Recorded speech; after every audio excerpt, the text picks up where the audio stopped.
Hello दोस्तों, कैसे हो आप सब। आप सभी का मेरे YouTube channel science with Gopesh Sharma में आपका स्वागत है। जैसा कि हम लोगों ने पिछली क्लासों के अंतर्गत बहुत सारे टॉपिकों के बारे में हम लोगों ने जाना है और उसी प्रकार से आज हम आप लोगों के सामने एक नया टॉपिक और बहुत अच्छा लेके आए हैं और जिसका नाम है वाष्पोत्सर्जन। क्या नाम है? वाष्पोत्सर्जन, जिसे ट्रांसपिरेशन भी कहते हैं। आज हम लोग अपनी क्लास में वाष्पोत्सर्जन के बारे में समझेंगे कि वाष्पोत्सर्जन एक्चुअली होता क्या है। तो देखो, ये जो वाष्पोत्सर्जन की जो क्रिया है, सबसे पहली बात तो ध्यान से सुनना, जितने भी सजीव पादप हैं, इन सभी सजीव पादपों के वायवीय भाग, और वायवीय भागों में हम लोग देखो मुख्य रूप से तो देखो पत्ती आती है, तना आता है। इसके अलावा हम लोग बात कर लेते हैं फल की भी। तो ध्यान रखना, सजीव पादप है और उन पादपों का कोई भी वायवीय भाग है, तना है, पत्ती है, फल है, इन भागों में जल का वाष्प के रूप में बाहर निकलने की जो क्रिया होती है, यानी कि मैं बोल सकता हूं सीधी सी बात कि जल का वाष्प के रूप में जो हानि जो होती है पादपों में, वो हानि आप लोगों की क्या कहलाएगी? वाष्पोत्सर्जन कहलाएगी। तो ये जो बाहर निकलना है, ये क्रिया क्या कहलाती है? वाष्पोत्सर्जन कहलाती है। ध्यान रखना, सभी पादपों में जड़ों के द्वारा जल का अवशोषण होता है। अब मैं आप लोगों से क्वेश्चन पूछता हूं, क्या सारे जल का उपयोग पादप करते हैं? क्या जितना जल अवशोषित हुआ है? नहीं। ध्यान से सुनना, उस अवशोषित भाग का केवल 1 से 2% जो भाग है जल का, उस भाग का उपयोग पादप करते हैं। बाकी बचा हुआ 98 से 99% जो भाग है, वो यहाँ पर वाष्पोत्सर्जन के द्वारा पादप से बाहर चला जाता है। अच्छा, ध्यान से सुनना, एक क्वेश्चन और आता है कि पादप जो है वो कौन से प्रकार के जल का उपयोग करते हैं, क्योंकि जल के प्रकार होते हैं। ठीक है, तो ध्यान से सुनना, पृथ्वी के अंदर उपस्थित एक प्रकार होता है जल का, जिसे बोलते हैं केशिका जल। कौन सा? केशिका जल, कैपिलरी वाटर। ठीक है, तो ध्यान रखना, प्लांट जो होते हैं वो जल अवशोषण के दौरान मिट्टी से केशिका जल का उपयोग करते हैं या फिर उसको अवशोषित करते हैं। कौन से प्रकार को? केशिका जल को, यानी कि कैपिलरी वाटर को यहाँ पर अवशोषित करते हैं। अच्छा, अगर हम लोग बात करते हैं, ये जो वाष्पोत्सर्जन है, ये मुख्य रूप से 3 प्रकार का होता है। सबसे पहला जो वाष्पोत्सर्जन है, उसे हम लोग बोलते हैं रंध्रीय वाष्पोत्सर्जन।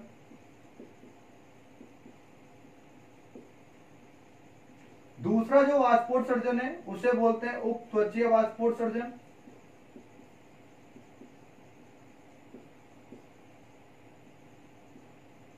और तीसरा जो प्रकार है वाष्पोत्सर्जन का, उसे बोलते हैं बेटा वातरंध्रीय वाष्पोत्सर्जन। क्या बोलते हैं उसे? वातरंध्रीय वाष्पोत्सर्जन। ठीक है, रंध्रीय वाष्पोत्सर्जन इंग्लिश में बोलते हैं स्टोमेटल रेस्पिरेशन ट्रांसपिरेशन। और उपत्वचीय वाष्पोत्सर्जन, इसे बोलते हैं क्यूटिकुलर ट्रांसपिरेशन। और इसे वातरंध्रीय वाष्पोत्सर्जन जो है, इसे बोलते हैं लेंटिक्यूलर ट्रांसपिरेशन। ठीक है भाई। अच्छा, रंध्रीय वाष्पोत्सर्जन, ध्यान रखना, सबसे पहली बात तो कि पादपों में विशेष प्रकार के जो रंध्र होते हैं, मैं बोल सकता हूं कि जो वायवीय भागों में जो रंध्र उपस्थित है, ठीक है, कोमल और वायवीय भागों में जो रंध्र उपस्थित होते हैं उनके द्वारा जो भी वाष्पोत्सर्जन जो होगा उसे हम लोग बोलते हैं रंध्रीय वाष्पोत्सर्जन। इसका मतलब मैं बोल सकता हूं क्या, रंध्रीय वाष्पोत्सर्जन मुख्य रूप से किसके द्वारा होता है, रंध्रों के द्वारा, यानी कि स्टोमेटा के द्वारा होता है। अच्छा, जब स्टोमेटा के द्वारा होता है तो इसका परसेंटेज भी आपको एनसीईआरटी जो है ना वो इंक्लूड करके रखती है। तो ध्यान रखना, रंध्रीय वाष्पोत्सर्जन जो है वो कुल वाष्पोत्सर्जन का लगभग 90% भाग बनाता है। 90% जो पार्ट है, ठीक है, टोटल ट्रांसपिरेशन का, वो स्टोमेटल जो ट्रांसपिरेशन वो कितना बनाता है, 90%। ठीक है भाई। अच्छा, उपत्वचीय वाष्पोत्सर्जन, ध्यान रखना आपके जितने भी मासल मरुद्भिद जो पादप होते हैं, जीरोफाइटिक जो प्लांट, यानी जो डेजर्ट जो एरिया जो हमारा होता है, ठीक है, वहां पर जितने भी प्लांट होते हैं उनमें एक्चुअल में होता क्या है कि वाष्पोत्सर्जन की जो दर है उसको कम करने के लिए उन पादपों की जो पत्तियां जो होती हैं उन पत्तियों पर एक एपिडर्मिस जो त्वचा है, उस एपिडर्मिस त्वचा के ठीक बाहर की ओर एक मोम जैसी परत पाई जाती है। ठीक है, और वो जो मोम जैसी जो परत है उसे ही हम लोग क्या बोलते हैं, उपत्वचा, यानी कि क्यूटिकल बोलते हैं। ठीक है भाई। अच्छा, ये जो उपत्वचा जो है, समझ रहे हो, ये जो उपत्वचा है, ये जो उपत्वचा जो होती है, ध्यान से सुनना, ये काम क्या करती है। पहली बात तो आप लोग एक दिमाग में बात रख लेना, बहुत से बच्चे बोलते रहते हैं कि ये जो उपत्वचा है, इस उपत्वचा का काम होता है वाष्पोत्सर्जन को बंद कर देना। ध्यान रखना, वाष्पोत्सर्जन बंद नहीं होता इससे, वाष्पोत्सर्जन की जो दर है वो क्या हो जाती है, कम हो जाती है। यानी कि पहले पानी का लॉस ज्यादा हो रहा था, जब क्यूटिकल होगा तो वहां पर पानी का लॉस कम होगा। इसका मतलब इस क्यूटिकल के द्वारा भी कुछ अमाउंट में जो वाष्पोत्सर्जन है वो यहाँ पर देखने को मिलेगा। तो इसका मतलब मैं बोल सकता हूं कि उपत्वचा यानी कि क्यूटिकल के द्वारा जो वाष्पोत्सर्जन आपको देखने को मिलेगा, ठीक है, तो उसे आप लोग क्या बोलोगे, उपत्वचीय वाष्पोत्सर्जन। और ये कुल वाष्पोत्सर्जन का लगभग 9% भाग बनाता है। ठीक है भाई। अच्छा, वातरंध्रीय वाष्पोत्सर्जन, ध्यान रखना, जितने भी काष्ठीय पादप जो होते हैं, कौन से पादप, काष्ठीय पादप, इन काष्ठीय पादपों के तने, या फिर मैं बोल सकता हूं छाल, बार्क, ठीक है, स्टेम या फिर बार्क, तो तना है या छाल है या उसका जो फल है, कभी कभी फलों में भी देखे जा सकते हैं। ठीक है, तो ध्यान रखना, इनमें जो उपस्थित जो विशेष प्रकार के जो रंध्र होते हैं उन्हें बोलते हैं वातरंध्र। ठीक है, और इन वातरंध्रों के द्वारा जो भी वाष्पोत्सर्जन होगा उसे हम लोग क्या बोलेंगे, वातरंध्रीय वाष्पोत्सर्जन। और वातरंध्रीय वाष्पोत्सर्जन जो है वो कुल वाष्पोत्सर्जन का लगभग 1% भाग बनाता है। यानी कि सबसे कम जो वाष्पोत्सर्जन जो देखा जाता है वो कौन सा प्रकार देखा जाता है, वातरंध्रीय वाष्पोत्सर्जन देखा जाता है।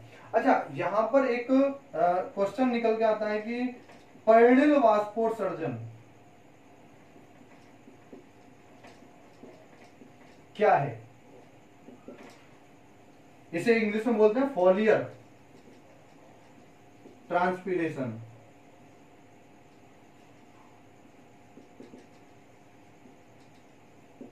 ठीक है, अच्छा, फॉलियर बोल दो, फॉलिकुलर बोल दो, ठीक है, तो इस तरीके से। तो ध्यान रखना, पर्णिल वाष्पोत्सर्जन जो है बोल सकते हैं तो वो पर्णिल यानी कि पत्ती के द्वारा।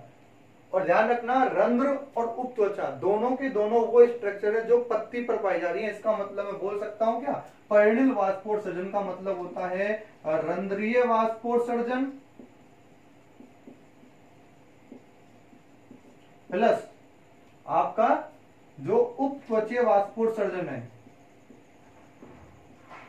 इन दोनों का जो योग होता है, यानी कि रंध्रीय वाष्पोत्सर्जन और उपत्वचीय वाष्पोत्सर्जन, इन दोनों को मिलाकर एक साथ क्या कहा जाता है, पर्णिल वाष्पोत्सर्जन नाम दिया जाता है। ठीक है, ओके, समझ आया।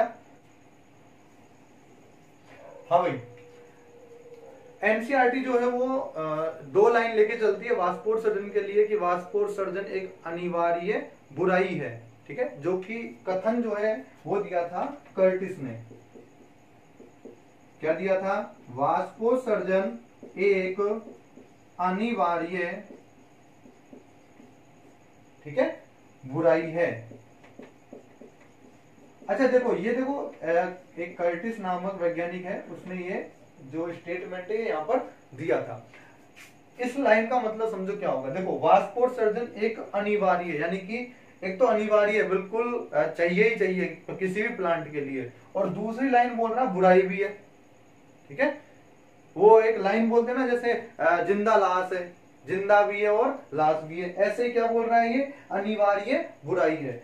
इसका मतलब देखो, अनिवार्य तो इसलिए है कि एक आप लोग आगे मैकेनिज्म पढ़ोगे इसमें, वाष्पोत्सर्जन खिंचाव, ट्रांसपिरेशन पूल। ठीक है, तो उस जितना ज्यादा किसी प्लांट में वाष्पोत्सर्जन होगा, उसमें जल अवशोषण की जो क्षमता है वो उतनी ही क्या होगी, ज्यादा होगी। इसलिए अनिवार्य कंडीशन हो गई, ताकि पानी ऊपरी भागों तक पहुंच सके।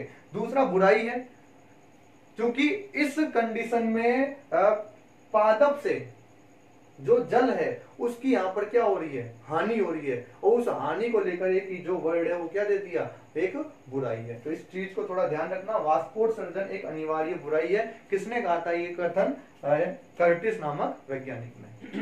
हाँ भाई, अपना अगला टॉपिक है इसमें, क्योंकि हम लोग यहाँ पर देख रहे हैं कि विशेष रूप से जो रंध्र है वो यहाँ पर वाष्पोत्सर्जन के अंदर हेल्प कर रहे हैं। ठीक है, तो अब हम लोग बात करेंगे कि ये रंध्र जो है ये होते क्या है। ठीक है भाई, और रंध्र मीन्स, अगर मैं इसको इंग्लिश वर्ड में बोलूं तो स्टोमेटा। हाँ भाई, ये जो स्टोमेटा है यानी कि रंध्र जो है, हम लोग इसकी स्ट्रक्चर के बारे में यहाँ पर पढ़े तो सबसे पहली बात तो आप सबको पता है, पादप होते हैं दो प्रकार के। एक तो होते हैं एक बीज पत्री पादप, भाई बीज पत्र के आधार पर पादप दो प्रकार के, एक होते हैं एक बीज पत्री पादप जिसमें आपका ग्रेमिनी कुल, घास कुल जो है वो मुख्य रूप से आ जाता है। ठीक है, और दूसरा आपके होंगे द्विबीज पत्री पादप।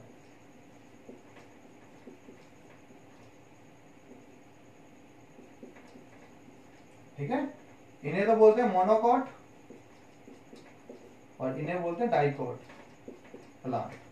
ठीक है, अच्छा सर आपने रंध्रों में ये क्यों लिखा है, अरे भाई दोनों तरह के पादप है तो दोनों तरह के पादपों में अलग अलग प्रकार के रंध्र पाए जाते हैं। जैसे देखो, मैं बात कर रहा हूं यहां पर सबसे पहला अंतर, ध्यान रखना, अगर मान लो मैं किसी भी लीफ की, क्योंकि रंध्र जो है वो विशेष रूप से कहाँ है, पत्तियों पर। ठीक है, तो अगर मान लो मैं किसी भी पत्ती की अगर स्ट्रक्चर की बात कर रहा हूं, ठीक है, तो उसके अंदर ध्यान रखना दो सतह पाई जाती है। एक तो होगी ऊपरी सतह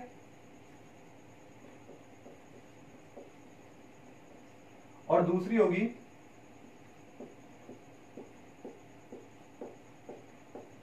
निचली सतह, जिन्हें हम लोग अपर एपिडर्मिस भी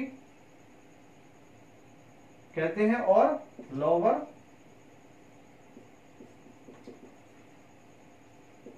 एपिडर्मिस भी कहते हैं। अच्छा, ये जो अपर एपिडर्मिस है ये पत्ती का वो भाग होता है जिस पर प्रकाश आता है, लाइट जो है वो इस ऊपरी सतह पर ही आता है। अच्छा, ये जो ऊपरी सतह है यानी कि ऊपरी जो अधिचर्म है, अपर जो एपिडर्मिस है, इस पर यहाँ पर कुछ लंबे ऊतक पाए जाते हैं इस तरीके से, और इन ऊतकों को कहा जाता है, आप लोगों ने नाम भी सुना होगा, इन्हें बोलते हैं पैलिसेड टिश्यू। क्या बोलते हैं इन्हें, पैलिसेड टिश्यू। और दूसरा जो निचली जो सतह होती है, इस सतह पर कुछ बड़े टाइप के जो ऊतक है वो यहाँ पर प्रेजेंट होते हैं, जिन्हें बोलते हैं स्पॉन्जी टिश्यू। क्या बोलते हैं भाई, स्पॉन्जी टिश्यू। इन्हें बोलते हैं खम्भ ऊतक। ठीक है, और इन्हें बोलते हैं स्पंजी ऊतक।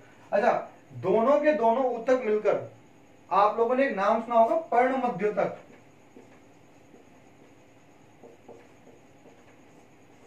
Mesophyll cell.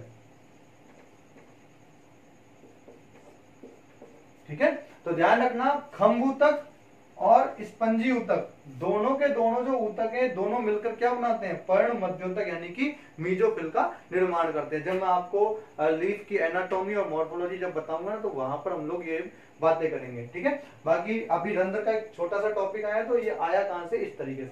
अच्छा, ये जो एपिडर्मिस जो है ना, बाह्य त्वचा बोलते हैं, अधिचर्म बोलते हैं, ठीक है। ये जो एपिडर्मिस है, इसी एपिडर्मिस की जो कोशिकाएं होती है वो कुछ विशेष रूप का आकार ले लेती हैं, जैसे इस तरीके से अगर मैं बात करूं तो।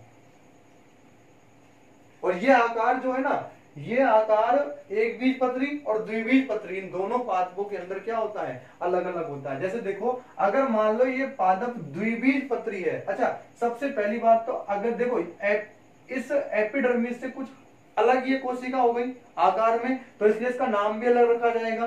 तो इस कोशिका का नाम होता है बेटा द्वार कोशिका। क्या नाम होता है, द्वार कोशिका, जिसे हम लोग रक्षक कोशिका भी कहते हैं, ठीक है, यानी कि गार्ड सेल।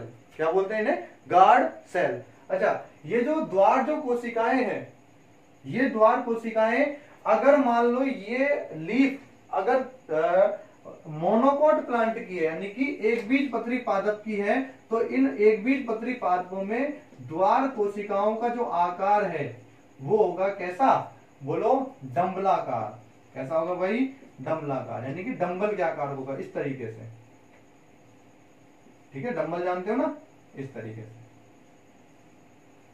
लेकिन अगर ये द्वार कोशिका द्विबीजपत्री पादप में है तो इसका आकार ध्यान से सुन लेना, किडनी के आकार का होगा, या तो किडनी शेप, ठीक है, और या फिर इसे ही बोल देते हैं अर्धचंद्राकार,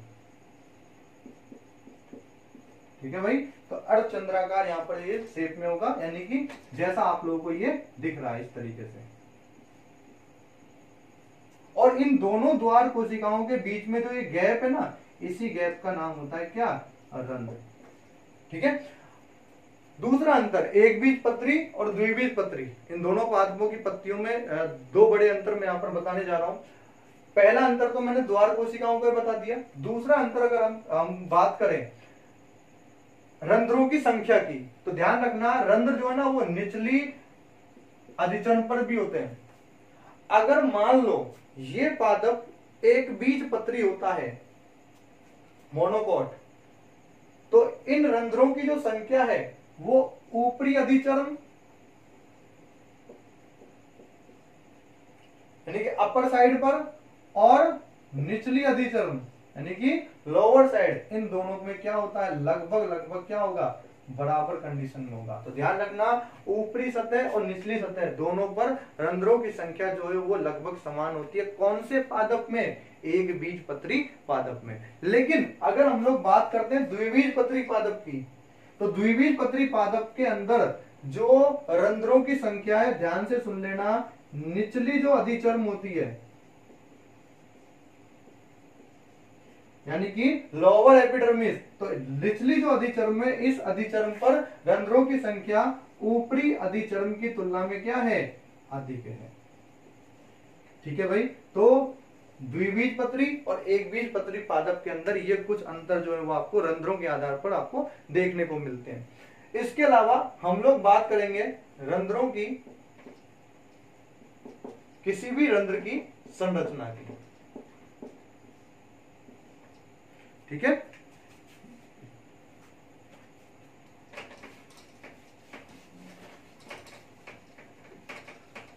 तो देखो रंध्र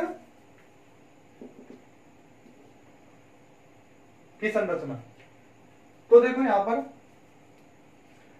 अभी अभी मैंने आपको बताया कि दो जो द्वार कोशिकाएं हैं वो यहां पर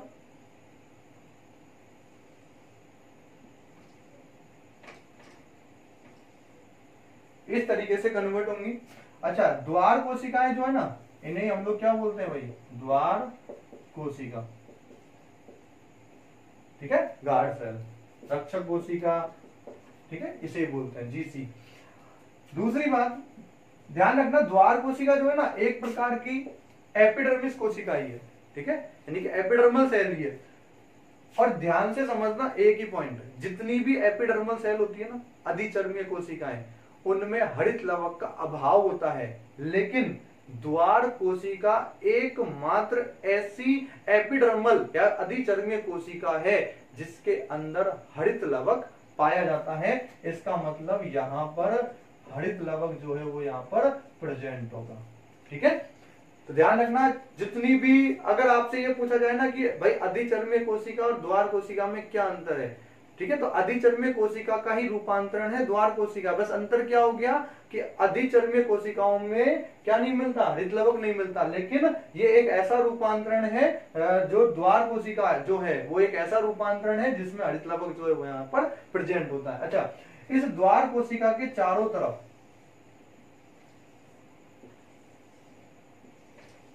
इस तरीके से आपको क्या मिलेंगी भाई, सहायक कोशिका, सब्सिडियरी सेल, ठीक है। अच्छा, बीच वाला जो गैप है ये यहां पर क्या कहलाएगा भाई, रंध्र कहलाएगा। मुझे एक बात बताओ, अगर मैं यहां पर बात कर रहा हूं द्वार कोशिकाओं में जो ये लेयर्स हैं, जो ये भित्ति है, इनकी अगर मैं बात करता हूं तो देखो, द्वार कोशिका की अगर मैं आपसे बोलूं कि बताओ बाहरी भित्ति कैसी होती है, ये वाली देखो इसकी बाहरी भित्ति है, आउटर वॉल है, ठीक है, आउटर वॉल है ये। तो आप लोग सब बोलोगे भाई आंतरिक की तुलना में तो कैसी है भाई, पतली है, ठीक है। अच्छा, जब पतली है लेकिन ध्यान से सुनना, प्रत्यास्थ होती है, इलास्टिक नेचर की होती है, ठीक है। अच्छा, लेकिन अगर मैं आप लोगों से पूछूं कि भाई बताओ आंतरिक भित्ति कैसी होती है इसकी, तो आप सबको पता है, आप सब बोलोगे सर मोटी होती है, थिक होती है, और ध्यान से सुनना ये भी प्रत्यास्थी होती है। सर मुझे ये बताओ कि मोटी क्यों होती है ये, ऐसा इसने क्या खा लिया भाई, तो ध्यान से सुनना, इसने खाया पिया कुछ नहीं, बस यहां पर सेलुलोज जो है उसका जमाव होता है, ठीक है। तो सेलुलोज का जो लेयर है वो यहाँ पर प्रेजेंट होता है, इसलिए आंतरिक भित्ति जो है वो बाहरी भित्ति की तुलना में क्या होती है, मोटी होती है, लेकिन दोनों की दोनों होती क्या है, प्रत्यास्थ, ठीक है। इसके अलावा ध्यान से समझना, ये जो द्वार कोशिका है, इस द्वार कोशिका के अंदर कुछ संरचनाएं और देखी जा सकती है। ये जो संरचनाएं हैं, पहली बात तो देखो केंद्रक मिलेगा, कोशिका द्रव्य मिलेगा, द्वार कोशिका के अंदर ही रिक्तिका भी पाई जाती है, ठीक है। अच्छा, लेकिन साथ ही साथ आप सबको पता है, अभी मैंने आपको बोला कि इसके अंदर कौन सा अंगक मिलेगा, हरित लवक भी यहाँ पर, यानी कि क्लोरोप्लास्ट जो है वो यहाँ पर प्रेजेंट होता है। दूसरी बात, यहाँ पर कुछ अरीय रूप में, यानी कि रेडियली, ठीक है, इस तरीके से अरीय रूप में यहाँ पर कुछ तंतु नुमा संरचना पाई जाती है, जिन्हें बोलते हैं सूक्ष्म सूत्राव, ठीक है, माइक्रोफाइब्रिल। तो ध्यान रखना, ये जो सूक्ष्म जो सूत्राव है, माइक्रोफाइब्रिल, सूक्ष्म जो सूत्राव है, ध्यान रखना ये रंध्रों की गति के दौरान अपने कुछ काम करते हैं, यानी कि रंध्रों को खोलने में और बंद करने में यहाँ पर क्या करते हैं, सहायता करते हैं, ठीक है। तो सूक्ष्म सूत्राव, और ध्यान रखना किस प्रकार से अरेंज होते हैं, ये आपका पॉइंट आता है, ठीक है। एक क्वेश्चन आता है रंध्रों के बारे में कितने कथन सत्य हैं, असत्य हैं, सत्य नहीं है, असत्य नहीं है, तो उनमें पूछता है। तो ध्यान रखना सूक्ष्म सूत्राव जो है वो यहाँ पर अरीय रूप से, किस रूप में होते हैं भाई, अरीय रूप में व्यवस्थित होते हैं, मतलब रेडियली यहाँ पर अरेंज होते हैं, ठीक है। तो रेडियली यहाँ पर ये क्या होंगे, अरेंज होंगे। तो ये आपकी जो रंध्र है, ठीक है, उसकी संरचना है। दूसरी बात आप लोगों को मैं एक बात बोल देता हूं कि यहाँ पर द्वार कोशिकाओं की जो संख्या है, ठीक है, दो द्वार कोशिकाओं के बीच में एक रंध्र मिलेगा, और एक जब रंध्र है उसके चारों ओर लगभग 5 से 6, ठीक है, आपकी क्या हो सकती है, सहायक कोशिकाएं, और भी अधिक संख्या में हो सकती है, कोई जरूरी नहीं है, लेकिन इनकी संख्या अधिक होती है। लेकिन द्वार कोशिकाओं की संख्या एक रंध्र के लिए कितनी होती है, हमेशा 2 होती है, ठीक है। हाँ भाई, देखो बच्चों, अब हम लोग बात कर रहे हैं रंध्रों के खुलने एवं बंद होने की क्रियाविधि के बारे में। अच्छा, रंध्रों का खुलना और बंद होना, ध्यान से सुनना, पहली बात तो द्वार कोशिकाओं की स्थिति पर निर्भर करता है, ठीक है, यानी कि द्वार कोशिकाएं अगर स्थिति में आ गई, यानी कि उसका स्फीति दाब अधिक हो गया, तो आपका जो रंध्र है, ठीक है, उस पादप का जो रंध्र है वो क्या होगा, खुल जाएगा, और अगर स्फीति दाब कम हो गया तो रंध्र क्या हो जाएगा, बंद हो जाएगा। अब हम लोग बात करते हैं कि कौन कौन से सिद्धांत जो वो यहाँ पर आए थे। सबसे पहला प्रकाश संश्लेषण का एक सिद्धांत आया था जिससे देने वाले का नाम था स्केवेंडर। दूसरा शर्करा स्टार्च अंतः परिवर्तनवाद का एक सिद्धांत आया था जिसे साइडे नामक वैज्ञानिक ने दिया था। तीसरा एक्टिव पोटेशियम हाइड्रोजन विनिमयवाद दिया था जिसे लेविट नामक जो साइंटिस्ट उसने यहाँ पर दिया था। अच्छा आइए इनको थोड़ा दोनों के दोनों तो मान्यता प्राप्त नहीं है लेकिन वो सर्वाधिक मान्यता प्राप्त सिद्धांत है कौन सा, सक्रिय पोटेशियम हाइड्रोजन विनिमयवाद आएगा जब उसकी बात करेंगे। देखो सबसे पहली बात है दिन के समय की बात करते हैं। तो मुझे एक बात बताओ, दिन में प्रकाश संश्लेषण होगा, फोटोसिंथेसिस होगा। जब फोटोसिंथेसिस होगा तो ग्लूकोज बनेगा।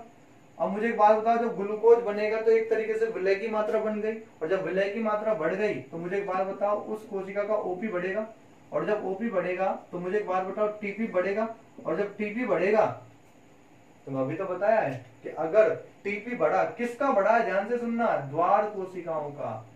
ठीक है, तो ध्यान रखना अगर द्वार कोशिकाओं का टीपी बढ़ गया है तो यहाँ पर रंध्र जो है वो क्या हो जाएगा, खुल जाएगा।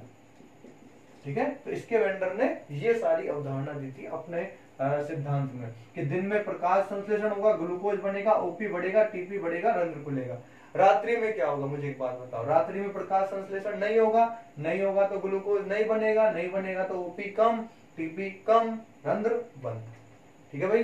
दूसरा स्टार्च शर्करा अंतर परिवर्तन। ठीक है, अच्छा सबसे पहला पॉइंट अगर मैं बात करता हूं, दिन में क्या होता है एक्चुअल में कि जो स्टार्च है वो बदल जाती है सुक्रोज में। किसमें बदलती है भाई, सुक्रोज में। ठीक है, स्टार्च जो है वो किसमें बदलती है, सुक्रोज में। और जब स्टार्च सुक्रोज में बदलती है तो वही बात आ गई, द्वार कोशिका का ओपी बढ़ेगा, ओपी बढ़ेगा तो टीपी बढ़ेगा, और जब टीपी बढ़ेगा तो रंध्र खुलेगा। लेकिन रात्रि के दौरान क्या होगा भाई, बात करते हैं रात्रि के दौरान की। तो रात्रि में ध्यान से सुनना, यही जो सुक्रोज जो था, यही सुक्रोज किसमें बदलेगा, स्टार्च में। ठीक है, तो रात्रि में सुक्रोज किसमें बदल जाता है, स्टार्च में, और जब इसमें बदला तो ओपी कम, टीपी कम और रंध्र बंद हो जाते हैं। तीसरा जो सिद्धांत है ये बहुत ज्यादा इंपॉर्टेंट है, और ध्यान रखना ये तीसरा सिद्धांत जो है, मैं एक लाइन लिख रहा हूं, सर्वाधिक मान्यता प्राप्त सिद्धांत है ये। ठीक है, तो लेविट का जो सक्रिय पोटेशियम हाइड्रोजन जो विनिमयवाद का जो सिद्धांत है वो क्या है, सबसे ज्यादा मान्यता प्राप्त सिद्धांत है। अच्छा इसमें एक्चुअल में होता क्या है, थोड़ा सा ध्यान से समझना, ये बहुत ज्यादा इंपॉर्टेंट भी है। ठीक है, यहां पर क्या होता है, मान लो कोई भी अपनी द्वार कोशिका है, इस द्वार कोशिका के अंदर हरित लवक के द्वारा, ठीक है, सबसे पहले ग्लूकोज बना। क्या बना भाई, ग्लूकोज। और ये जो ग्लूकोज है ये यहां पर टूट गया, और टूटने के बाद इसने 2 मोल पीईपी यानी कि 3 कार्बन के 2 अणु बना लिए, और जिसे बोलते हैं पीईपी को बोला जाता है फॉस्फो इनोल पाइरुवेट। क्या बोलते हैं इसे, फॉस्फो इनोल पाइरुवेट। और यही जो पीईपी है ये आगे चलती है, और ये पीईपी आगे चलकर CO2 के साथ जुड़ जाती है।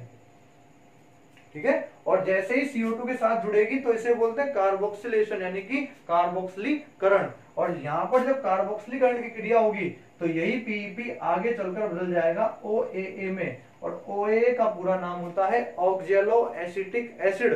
क्या होता है, ऑक्जेलो एसिटिक एसिड। और यही ऑक्जेलो एसिटिक, देखो 3 कार्बन यहाँ थे, एक CO2 ऐड होने की वजह से एक चौथा कार्बन और आ गया, इसका मतलब OAA कितने कार्बन कंपाउंड होता है, 4 कार्बन कंपाउंड होता है। अच्छा ये जो OAA जो है ये आगे चलेगा, आगे चलने के बाद अपने ही जैसे यौगिक यानी कि मैलिक एसिड के अंदर यहाँ पर क्या हो जाता है, परिवर्तित हो जाता है। ठीक है, तो यहाँ पर क्या बनेगा, मैलिक एसिड। किससे बनेगा, OAA से। अच्छा ये जो मैलिक एसिड है ये द्वार कोशिका के अंदर होता क्या है कि 2 भागों में टूट जाता है। एक तो बनता है आयन, और जिसे बोलते हैं मैलेट आयन। क्या बोलते हैं भाई, मैलेट आयन। और दूसरा एसिड है, तो एसिड कौन सा आयन देगा, H+ आयन देगा। ये H+ आयन क्या होता है, अच्छा ये इसका बाहरी माध्यम है इस द्वार कोशिका का। तो बाह्य कोशिकीय जो द्रव है उसके अंदर पोटेशियम आयन की जो सांद्रता है वो अधिक होती है, और इस पोटेशियम आयन का यहाँ से जो ये चैनल जो होते हैं इसके खुल जाते हैं, और खुलने के बाद पोटेशियम अंदर आ जाता है और हाइड्रोजन जो है H+ आयन जो है वो बाहर चला जाता है। मतलब इसका क्या हो जाता है, आउटफ्लक्स हो जाता है। क्या बोलते हैं इसे, आउटफ्लक्स H+ आयन का। अच्छा, यहाँ पर जो ये जो मैलेट आयन और जो पोटेशियम आयन जो अंदर आया है, ये मैलेट आयन के साथ जुड़कर एक कंपाउंड बना देता है। ठीक है, ऐसे सोचो कि ये क्षार है, ये अम्ल है, अम्ल और क्षार मिलकर क्या बनाएंगे, लवण बनाएंगे। तो लवण जो बनेगा वो बनेगा पोटेशियम मैलेट आयन। क्या बनेगा भाई, पूरा का पूरा पोटेशियम मैलेट आयन। और ये जो पोटेशियम मैलेट आयन है, मैंने अभी अभी बोला था कि द्वार कोशिका के अंदर क्या भी होती है, रिक्तिका भी पाई जाती है। बोलो, तो ये अपनी रिक्तिका है और ये क्या है, द्वार कोशिका बाहर वाली। अच्छा, ये जो पोटेशियम मैलेट जो आयन है, ये आगे इस रिक्तिका के अंदर प्रवेश करेगा, और जैसे रिक्तिका में प्रवेश किया तो मुझे एक बात बताओ, ओपी बढ़ेगा कि नहीं बढ़ेगा, बढ़ेगा, क्योंकि लवण चला गया।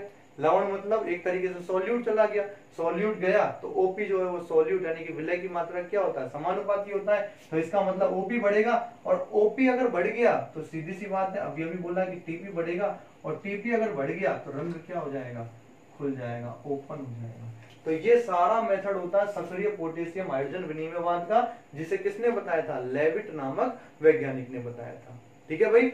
अच्छा सर, इससे बंद, ये जो रंध्र है ये बंद कैसे होगा, क्योंकि यहाँ तो आपने दिन और रात की कोई बात नहीं की। तो ध्यान से सुनना, एक्चुअल में होता क्या है कि रात्रि के दौरान देखो, दिन में तो जो ग्लूकोज है वो बन चुका है, जैसे ग्लूकोज बना तो ये सारे मैकेनिज्म ऑटोमेटिक होने लग जाते हैं। लेकिन रात्रि में क्या होता है, इसे बंद करने की विधि में एक हार्मोन आता है, जिसे हम लोग पादप वृद्धि और परिवर्तन में पढ़ेंगे। ठीक है, तो हार्मोन वहां पे पढ़ा जाता है। तो एबीए जो हार्मोन है वो यहाँ पर हम लोग पढ़ रहे हैं। और ध्यान से सुनना, इसका पूरा नाम होता है एब्सिसिक एसिड। क्या नाम होता है इसका, एब्सिसिक एसिड, और जिसे हम लोग तनाव हार्मोन भी कहते हैं। ठीक है, तो ध्यान से सुनना, रात्रि के समय जो एब्सिसिक एसिड जो हार्मोन है ये यहाँ पर क्या हो जाता है, सक्रिय हो जाता है। और जैसे ही एबीए सक्रिय हुआ तो इसके सक्रियण से जो रंध्र हैं वो ऑटोमेटिकली क्या हो जाते हैं, बंद हो जाते हैं, क्योंकि इस हार्मोन का नेचर ही क्या होता है, रंध्रों को बंद करने का होता है। और दूसरी बात, अगर मैं यहाँ पर रीजन भी दूं तो यहाँ पर ये रीजन आएगा कि जो एबीए जो है वो यहाँ पर क्या काम करेगा, इस H+ आयन के आउट फ्लक्स को तो रोक देगा, तथा पोटेशियम आयन के आउट फ्लक्स को बढ़ा देगा। यानी कि जो पोटेशियम आयन अंदर आया था ना, उसको ये क्या करेगा, बाहर कर देता है। ठीक है, और जब पोटेशियम बाहर चला जाएगा तो किसी प्रकार का यहाँ पर लवण नहीं बनेगा, ओपी नहीं बढ़ेगा, टीपी नहीं बढ़ेगा, रंध्र क्या रहेगा, बंद रहेगा। ठीक है भाई। हाँ भाई, अब मैं आप लोगों को एक छोटा सा टॉपिक है, ठीक है, टॉपिक भी नहीं बोल रहा मैं इसको एक तरीके से हिंट बोल रहा हूँ, जो आप लोग अगर दिमाग में रखोगे तो आपके नॉर्मली जो क्वेश्चन है वो यहाँ पर क्या हो जाएंगे, सॉल्व हो जाएंगे। देखो, अगर मान लो द्वार कोशिका का ओपी आपने अगर बढ़ा दिया, ठीक है, तो सीधी सी बात है, रंध्र क्या होंगे, ओपन हो जाएंगे। ध्यान से सुनना, टीपी बढ़ा दिया तो ओपन होंगे, लेकिन ध्यान से समझ लेना, अगर CO2 कम हो गया किसी भी कारणवश से, ठीक है, अगर द्वार कोशिकाओं में CO2 कम हो गई तो यहाँ पर रंध्र ओपन रहेगा। इसके अलावा पीएच अगर आप लोगों ने बढ़ा दी, पीएच बढ़ाने का मतलब है H+ आयन को कम कर देना। ठीक है, क्योंकि आप लोग पीएच का फॉर्मूला जानते ही हो, माइनस लॉ, क्योंकि माइनस आता है तो ऋणात्मक वैल्यू आ गई, और नेगेटिव वैल्यू में पीएच उसका अधिक होगा जिसमें H+ आयन कम होगा। अच्छा, तो इसका मतलब अगर आप लोगों के पास वहां पर H+ आयन की कमी है तो इसका मतलब उसका पीएच ज्यादा होगा। और अगर आप लोगों ने हार्मोन साइटोकाइनिन वहां पर अप्लाई कर रखा है तो भी आपका जो स्टोमेटा वो क्या हो जाएगा, ओपन। अच्छा, मुझे एक बात बताओ, क्लोज्ड की अगर मैं बात करता हूँ इसका अपोजिट हो जाएगा। अगर ओपी मैंने कम कर दिया तो क्लोज्ड, टीपी कम कर दिया तो क्लोज्ड, CO2 यहाँ कम हुई थी तो ओपन हो रहा था, अगर मैंने बढ़ा दी तो क्लोज्ड हो जाएगा। अगर मैंने पीएच बढ़ाई है तो ओपन, और अगर मैंने पीएच घटा दी तो यहाँ पर क्या हो जाएगा, वो क्लोज्ड हो जाएगा।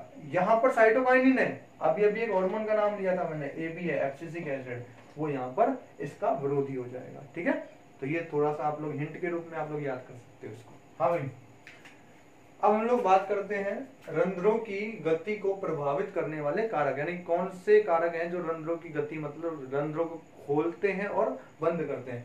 अच्छा, सबसे पहला प्रकाश है। अगर आप लोग दिन में देखते हो तो प्रकाश की उपस्थिति होती है, तो प्रकाश की उपस्थिति में खुल जाएंगे, वही बात है, ग्लूकोज बनेगा। दूसरा, रात्रि में जो रंध्र हैं वो क्या हो जाएंगे, बंद हो जाएंगे। लेकिन अपवाद, ध्यान से सुन लेना, अपवाद इसका जीरोफाइट्स प्लांट है, ठीक है, डेजर्ट वाले एरिया में जो प्लांट होते हैं इनको हम लोग कैंप पादप भी कहते हैं। क्या भी बोलते हैं भाई इनको, कैंप प्लांट। क्रैसुलेशन एसिड मेटाबॉलिज्म, ठीक है, जिनके अंदर मिलता है। आप लोग चक्र पढ़ोगे, C3 चक्र, C4 चक्र, कैंप चक्र, ठीक है, तो इन्हें हम लोग कैंप प्लांट भी बोलते हैं। इसमें एक्चुअल में क्या होता है, इसका उल्टा होता है। यहाँ पर तो देखो इनको छोड़ दो, बाकी प्लांट में दिन के समय रंध्र खुलते हैं, रात्रि में बंद होते हैं। यहाँ उल्टा है, ठीक है, दिन में बंद रहेंगे, रात्रि में खुलेंगे, ताकि वाष्पोत्सर्जन के द्वारा जल की हानि कम से कम हो। अच्छा, दूसरा, ताप। ध्यान से समझ लेना, एक ही पॉइंट में बोल रहा हूं कि जो रंध्र है उनके खुलने का जो ताप होता है उसमें Q10 वैल्यू हम लोग लेते हैं और वो होता है 2, ठीक है, Q10 वैल्यू इसकी। और ये किसके अनुसार है, लॉफ्ट फील्ड के अनुसार। तीसरा, CO2 सांद्रता। अभी बताइए, अगर CO2 कम है तो रंध्र खुलेंगे, अगर CO2 ज्यादा है तो रंध्र बंद हो जाएंगे। और चौथा, हार्मोन। हार्मोन में अभी बताया है, अगर साइटोकाइन है तो रंध्र खुलेगा, और अगर एब्सिसिक एसिड है, ABA है, तो रंध्र बंद हो जाएगा। ठीक है भाई। हाँ भाई, अब हम लोग बात कर लेते हैं वाष्पोत्सर्जन को प्रभावित करने वाले कारक। इससे पहले रंध्रीय गति को प्रभावित करने वाले कारक पढ़े थे, अब हम लोग वाष्पोत्सर्जन को प्रभावित करने वाले कारकों के बारे में हम लोग थोड़ा सा पढ़ेंगे। अच्छा, सबसे पहला देखो, वायुमंडलीय आर्द्रता, एटमॉस्फेरिक ह्यूमिडिटी। अच्छा, ये जो है ना, वायुमंडलीय आर्द्रता जो है वो सबसे महत्वपूर्ण कारकों में गिना जाता है, ठीक है। दूसरी बात, अगर मैं बात करूं शुष्क वातावरण की, मान लो ड्राई एटमॉस्फेयर हुआ पड़ा है, ठीक है, तो उसमें वाष्पोत्सर्जन की दर क्या रहेगी, अधिक रहेगी, क्योंकि टेम्परेचर बढ़ा हुआ रहेगा। दूसरा, अगर नमी युक्त वातावरण है अपना, ठीक है, तो वहां पर क्या होगा, वाष्पोत्सर्जन की दर जो है वो कम हो जाएगी। इसीलिए हम लोग कहते हैं कि गर्मियों के दिनों में तो वाष्पोत्सर्जन अधिक होता है बजाय किसके, बरसात के दिनों से, ठीक है। अच्छा, दूसरा देखो, दूसरा जो हमारा कारक है वो है तापमान। अच्छा, तापमान जो है वो सीधा समानुपाती होता है वाष्पोत्सर्जन के, और इसके लिए ध्यान से सुनना, इसके लिए Q10 का मान, यानी कि वाष्पोत्सर्जन के लिए Q10 का मान कितना होता है, 2 होता है। इसका मतलब पता है क्या होता है, Q10 वैल्यू। Q10 वैल्यू का मतलब होता है 10 डिग्री सेंटीग्रेड यदि आप लोग ताप बढ़ा रहे हो तो वाष्पोत्सर्जन की दर जो है वो कितनी हो जाएगी, दुगनी हो जाएगी, ठीक है। अच्छा, अगर बात कर रहा हूं मैं प्रकाश की, तो ध्यान से समझना, प्रकाश में नीला जो प्रकाश होता है, ठीक है, उसमें वाष्पोत्सर्जन लाल प्रकाश की तुलना में अधिक देखा जाता है। क्यों, क्योंकि नीला जो प्रकाश है इसमें रंध्र जो है ना वो अपनी पूरी क्षमता से खुलने की टेंडेंसी रखते हैं, ठीक है भाई। अच्छा, अगला देखो, वायु की गति, ये बहुत इंपॉर्टेंट पॉइंट है, ठीक है। अच्छा, वायु की गति में देखो, वाष्पोत्सर्जन, मैं एक बात बोल रहा हूँ सीधा समानुपाती है वायु की गति के, लेकिन मैं एक नोट भी बोल रहा हूं यहाँ पर साथ साथ, अगर वायु स्थिर है, ठीक है, कोई मूवमेंट नहीं है वायु में, तो यहाँ पर वाष्पोत्सर्जन जो है वो यहाँ पर कम रहेगा, ठीक है। लेकिन अगर वायु जो है वो थोड़ी सी गति में आ गई है तो यहाँ पर वाष्पोत्सर्जन जो है उसकी दर क्या हो जाएगी, बढ़ जाएगी। क्यों बढ़ेगी, देखो, मान लो कोई पत्ती है, उस पत्ती के चारों ओर ध्यान से समझना, जो संतृप्त जो वायु जो होती है, नमी युक्त वायु को बोलते हैं संतृप्त वायु, ठीक है, तो वो यहाँ पर प्रेजेंट होगी। जैसे ही एयर चलेगी तो ये संतृप्त वायु क्या होगी, यहाँ से हटेगी, और जब ये जो संतृप्त वायु हटेगी तो उस एपिडर्मिस पर उपस्थित जो रंध्र होंगे, ठीक है, वो वहां पर खुलेंगे, और खुलने के दौरान वहां से जल की जो हानि है वो वाष्प के रूप में क्या होगी, होने लग जाएगी। अच्छा सर, अगर मान लो 50 किलोमीटर प्रति घंटे की रफ्तार से जो वायु है वो चलने लग गई, तो आंधी आ गया, झक्कड़ आ गया, तो सर क्या होगा, तो ध्यान से समझना, पहले बढ़ेगी बाद में बंद हो जाएगी। क्यों, क्योंकि देखो, पहले बढ़ने का मतलब तो वही है, संतृप्त वायु हट चुकी थी, लेकिन बाद में बंद। जब एक पॉइंट मैं आप लोगों को बहुत अच्छे समझा रहा हूं, जब यहाँ से संतृप्त वायु हट जाएगी तो अभी आंधी चल रही है, और जो एयर जो होती है ना वो पानी को अपने साथ खींच कर ले जाती है, वेपर बनाकर, ठीक है। तो पत्ती की जो एपिडर्मिस होगी, ठीक है, तो वहां पर उस पानी को, उस एपिडर्मिस पर उस जल की वहां पर क्या कर देगा, कमी कर देगा। और जब जल की जब कमी होगी तो ध्यान से समझ लेना, जहां जल की कमी होती है वहां रंध्र जो है वो CO2 के लिए अधिक संवेदी हो जाता है, और जब CO2 अधिक मात्रा में एंटर करेगा ना वहां पर, तो उसके कारण द्वार कोशिका में जब CO2 की मात्रा बढ़ेगी तो रंध्र क्या हो जाएगा, बंद हो जाएगा, तो बाद में बंद हो जाएगी। कटाई छटाई की बात करते हैं, कोई प्लांट है, ठीक है, अगर मैंने उसकी कटाई छटाई करी है तो बताओ क्या होगा, सीधी सी बात है, वाष्पोत्सर्जन कम हो जाए क्योंकि आप लोगों ने पत्तियों को हटा दिया है।